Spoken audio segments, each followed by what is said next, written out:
Well, coming up next, a club where only beautiful people can join. Who are these people? You'll meet them ahead.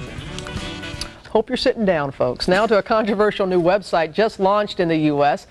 It was launched this week. It's called BeautifulPeople.net, and it weeds out the not so beautiful in a unique way. Current members cast votes on whether would-be members are beautiful enough to join.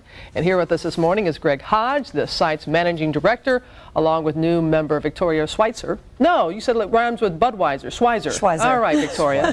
We've been talking in the commercial break, and our crew here has been very intimidated by this segment. We've been very intimidated by your crew. They don't feel like they could. They don't feel that they're worthy to be able to get into their club, which is not true. With Beautiful People, obviously, we don't define what beauty is. It gives an accurate representation of what society's ideal of beauty is. Well, what do you mean? Because you vote on the person's appearance. So how can you say we're... Essentially what happens, we don't vote, the members vote. We've given the power back to the people, not the creators.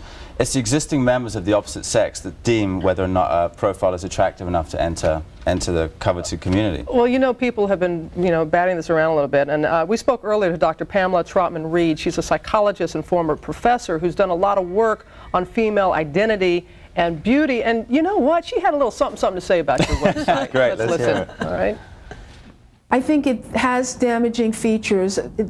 Who sets the standards for beauty? Who are the people? As I skim over this site, you see it's primarily white, it's primarily young people. Who is being left out? You know, it does seem like a very elitist group of people that you've... Okay, but let's talk about what she's saying here. I mean, she's saying who's defining beauty. And we believe beauty is in the eye of the beholder. And when you put a profile up on Beautiful People, you're being beholden by many, many people. Mm-hmm. When we came up with the idea, it was how were we going to create this ideal environment where we're going to have a team of model bookers or sociologists, and all of that obviously we discounted. We came up with the breakthrough of the rating module where existing members of the opposite sex decide whether or not a profile is attractive enough in the most democratic way possible.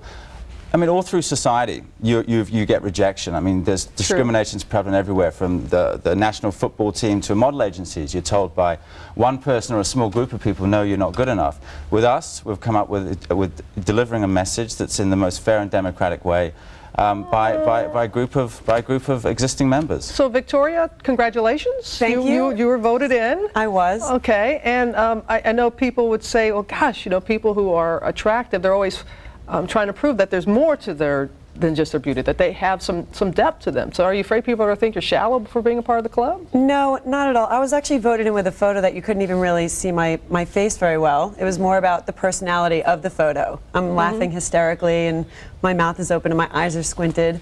And it's a place where attitude is also just as important as beauty. So it's both.